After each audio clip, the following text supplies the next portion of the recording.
Hey folks, welcome back to another Opponent Master video. Again, apologies that this one's a bit late, a lot later than usual. But again, for those who care what happened, you probably already know by now. So I'm not gonna go over it again, right? So anyways, yeah, that aside, let's go into this, right? So Summer Liza and Celesteela, the unit's been out like a few days already. Again, hopefully I don't have to. I won't be this late again, but who knows? Anyway, so this unit, very good. As you guys probably already saw in the videos, it's a big damage healer, and it's the best flying type damage healer, in my opinion, in the game right now. Might not even just be an opinion. It is. You should look at it, man. Look at it. Anyways, so yeah, it's pretty simple. It has a 409 physical attack. That's a lot. And then it has Gig Impact, which does a lot, right? It's a 4-gauge move. It's a normal type move, which normal type moves get an extra BP boost. But obviously it has Flying Shift, so it's a flying type Gig Impact, right? Outside of that, you got Protect, which is a flying type Protect, which is slightly funny, but it obviously doesn't really matter. But, you know, you have Iron Defense here as well, which is pretty important because you do need to use Iron Defense if you want to max out your offensive stats, right? Because your training move is based on how much your defense is raised, right? It raises your attack by the same amount. And you do have a passive that gives you Shielding Infliction +9, so it gives you an extra +2 defense every time you use a status move, right? So you could just Iron Defense once, and then like Protect once, and then boom, you have your defenses maxed out, and then turn 3 you could just use your training move, max out your crit, max out your physical attack, and then +1 accuracy, so your Gig Impact doesn't miss, at least against opponents with no, evasion buffs, right? So yeah, it's a very smooth sort of process, right, in terms of the move order. So that's really nice. Your sync, it's a striker, doesn't really do anything. It's just regular. I mean, I guess it's slightly worth. No. It's no. Never mind. It's just a regular one. So yeah. As for your passives, again, we went over 2 of them. The last one is Infliction Freebie 9, 100% for free move next after you use a status move. So that's really cool because, she is not super fast, right? Speed-wise, so that definitely would help with the gauges, which she otherwise struggles with a bit, right? So that's really cool. All right, so in terms of how many copies do you want for this unit, so looking at its grid at 1 out of 5, you have your basic stuff, right? You have the Gig Impact, you have, you max out all your offensive stats already just at base, right? So yeah, 1 out of 5 is pretty solid in terms of anything extra from the grid. You don't get too much, just some Gig Impact power-ups, which it's +1, but it's Gig Impact, man. So yeah, there's that. You get a few move gauge refreshes on Iron Defense, Protect, which isn't a huge deal, right? Accuracy on Gig Impact, which could be nice against opponents that do buff their evasion a bit. You have Unbending, Antitoxin, which if you do want to use her as a physical tank would be helpful, and you could definitely do that, right? You could definitely do that, use her as a physical tank. Her physical defense isn't super high, but again, you can max it out at least, and then you got Protector to help a bit, so you could do that. As for 2 out of 5, you do get a few things. Tough Sync, 3 extra 30% on your sync, which is not like a lot if you look at 30%, but it's something. Right, so you get something on your sync at least. You get 2 sync move power up nodes, right? You get HP advantage 4, which is not that great of a multiplier, but it's a multiplier. Like it's at max, it's 20%, right? When you have like max HP, you get 20%, which is not a lot, but if you do take some damage, it goes down quite a bit. So it's not a great multiplier, but it's a multiplier. And then you get Gig Impact, Move Gauge Refresh 3. Super Victory, which is nice, right? So 2 out of 5, you do get some things for your damage, right? But not like a ton of great things. But I'd say it's enough to warrant going for it, maybe. And then 3 out of 5, obviously, you get the rest. Move Gauge Refresh, not on Gig Impact, Tough Cookie, right? Towering Force, the physical boost, right? Like you get a lot of this. Like this, I feel like her 3 out of 5 is definitely worth going for just because of the amount of physical move up next that you get from it, right? You get 2 from here. It's like every time you use a status move, right? And then you get another 3 from here, and then you add these together because that's a status move as well, right? So that's like you get like +5 physical move up next just from just from using Protect, which is kind of crazy. And then again, Tough Cookie, all that stuff. So her 3 out of 5 is definitely worth getting, but she's totally fine at 1 out of 5 too, right? 1 out of 5, 2 out of 5, 3 out of 5, I feel like are all pretty nice. So yeah, any of those are good. Alright, next up, let's go over some, lucky skills, sync grids, team comps, all that stuff, right? So, as for lucky skills, it's a damage dealer. It's pretty straightforward, right? Just crit strike 2 / super powered 3 if you want to use that. Weather Warrior, I don't really see running her in, like, weather that much. Like, maybe rain sometimes, right? But even that, I don't really see it happening too much, right? Just because if you're, like, running her with, like, there's Lance. I don't know. I don't feel like that's that good, right? So just generally those two, I guess, right? And if you want head start 1, maybe. If you are running her as a tank though, which you can do, right? You could do that. I guess you go for vigilance. I know she has vigilance on the grid, but it just saves you some nodes for other things, right? Or maybe like a healthy healing, perhaps. Wise entry, maybe, right? So those are some options if you're trying to tank with her. But anyways, as for the grid, at 1 out of 5, again, you can probably just pick up everything. But if you're limited on your orbs, just pick up, I guess, just the speed stuff, right? Move gauge refresh, I guess. The accuracy over here. And then if you need this stuff, you can pick it up. But otherwise, probably not. As for 2 out of 5, you go for tough sync over here if you're syncing with her. If you're not, then obviously don't do that. It's not worth it. HP advantage, right? I don't know. You probably don't need the accuracy, right? Unless you're just fighting someone who like debuffs accuracy. You can pick up super victory if you're fighting super effective, right? That's pretty nice, right? And then you can maybe just start targeting the sides first to get some of those, right? Just one shots maybe, because she will be one shotting a lot of units. So yeah, at 3 out of 5. 3 out of 5, there's a few options you could go with. If you want to go for something a bit more, if you're syncing with her, right, and you want to be doing some, good damage here as well, I'd say something like this, right, I believe. Yeah, you could probably go with something like this, where you get Towering Force, 2 sync move power up nodes, Tough Sync 3, the status physical boost thing, right, Tough Cookie as well.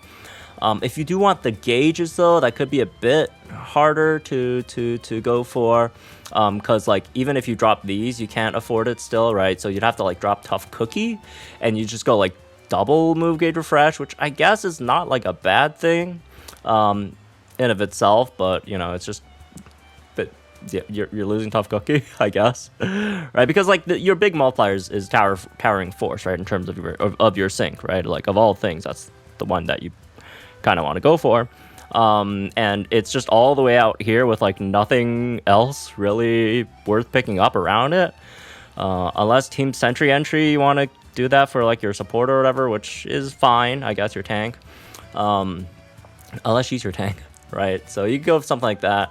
Again, it just really depends. If you just want to go like funny screenshot damage, right, you just go something like this just for the funny screenshot. Get the both physical boost, and then you get like Tough Cookie here as well, and you'll get the you'll get the big DPS numbers, damage per screenshot. So there's that as well. In terms of tanking wise, there's not much on the grid that you could do in terms of tanking. Like again, you can have vigilance on here, right? You can maybe unbending, although I don't feel like it's like that big of a deal.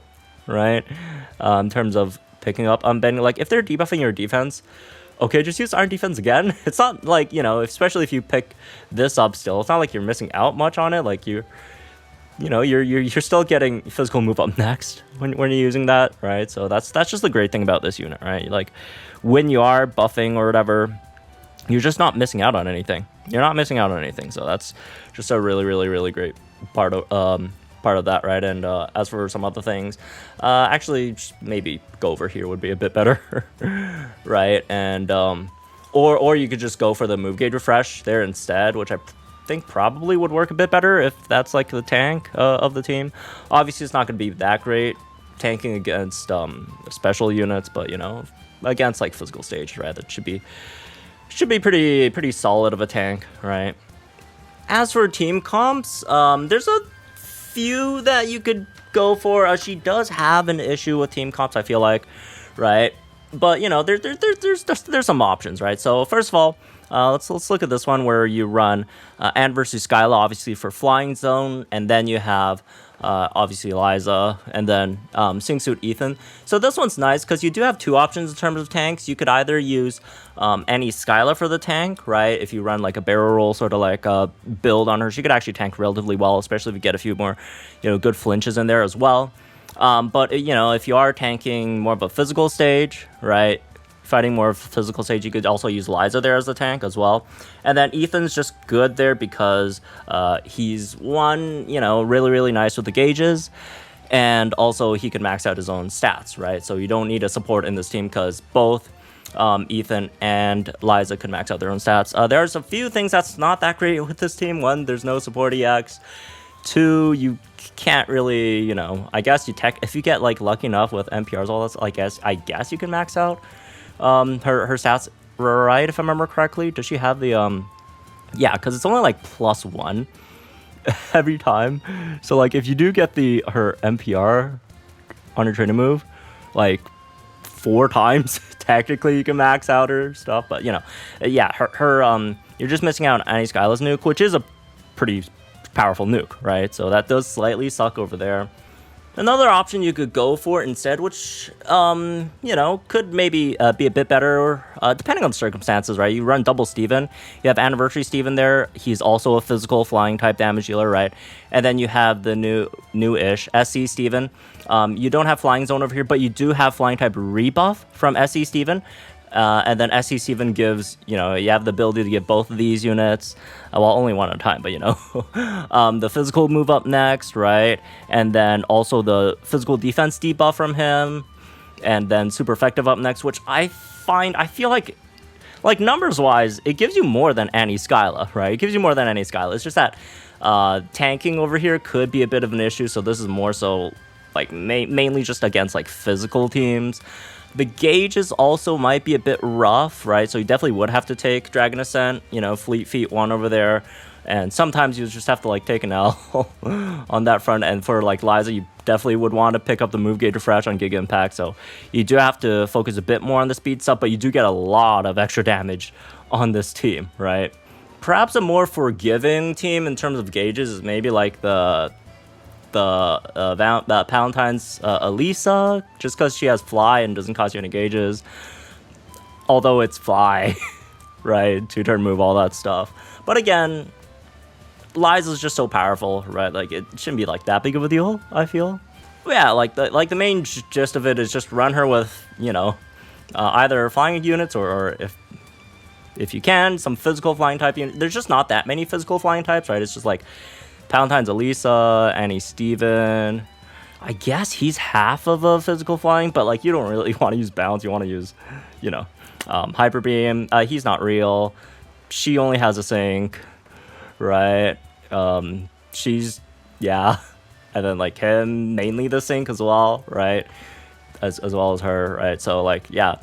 Like the flying types, if you're looking at DPS, it's mostly special, right? Even though I think there's more physical than special overall, but like, you know, Lysander, right? Ethan, like the you know, even Holiday, Blue, right? They're all special. Even if you want to count Winona for some reason, yeah, they're all like special.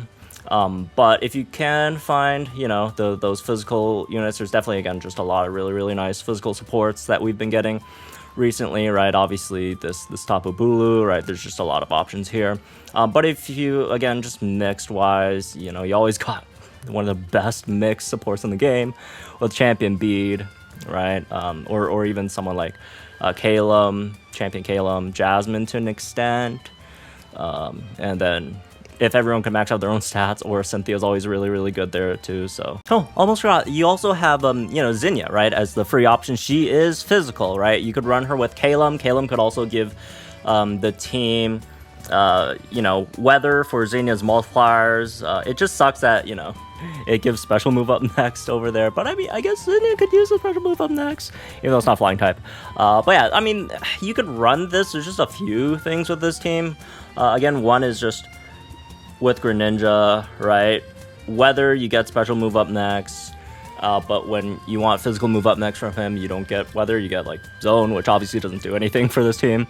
And then also you do have to sync with Zinnia first, which her sync is not flying, so there's that. But it's free and it's physical, so there's that.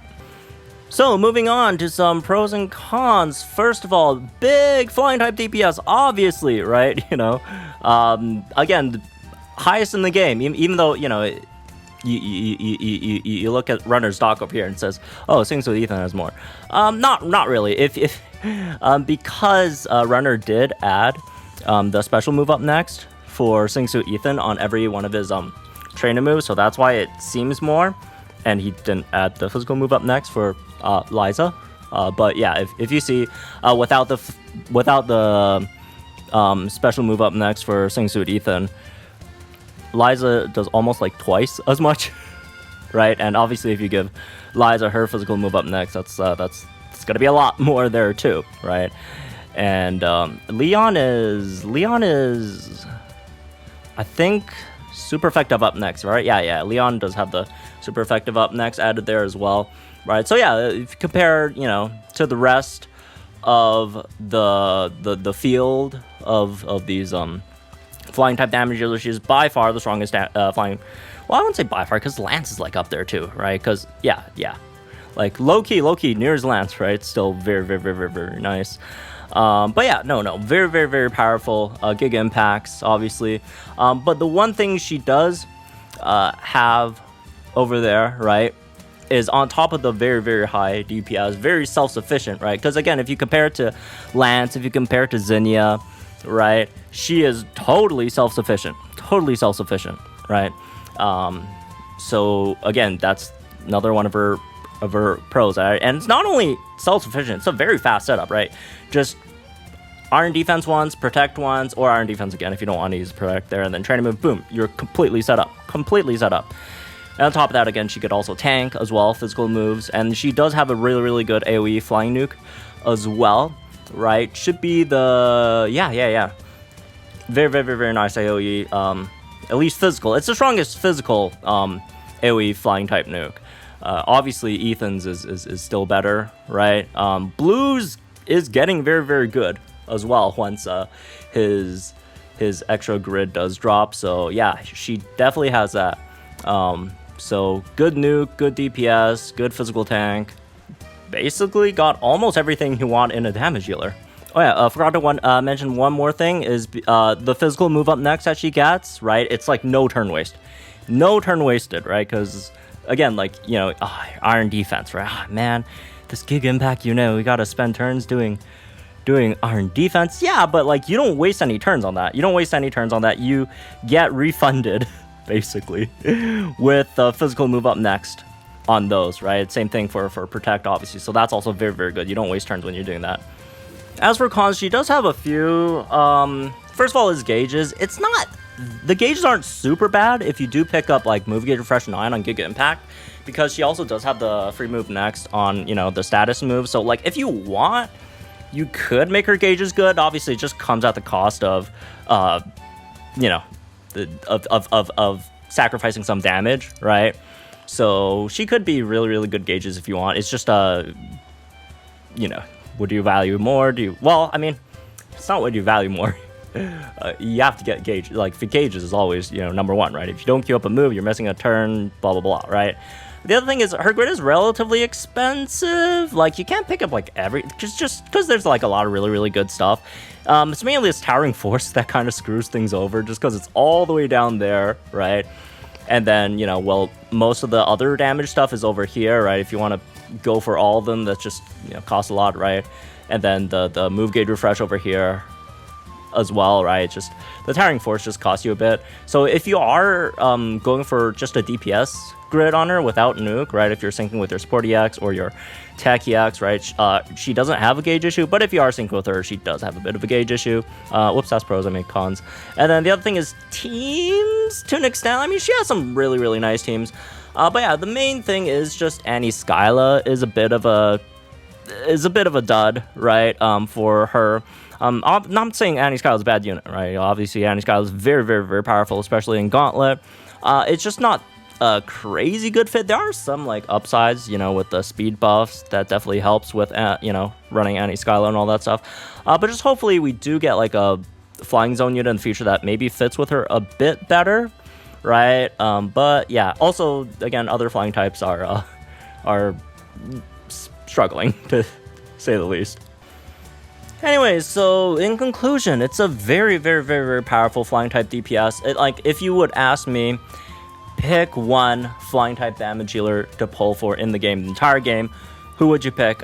Without question, it's her, right? Without question, like this one's not even close.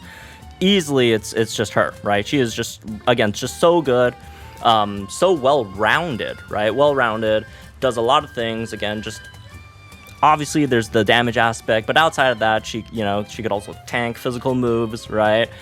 And you know, the fact that she doesn't waste turns when she's not attacking with that massive gig impact is also just so nice, man. Like, I love units that are like this. You know, her, I guess Holiday Leon's another one of those, right? Although I have some other issues with Holiday Leon, but you know, generally just really, really nice, super easy to set up, right? It's just a very, very fun, powerful unit overall.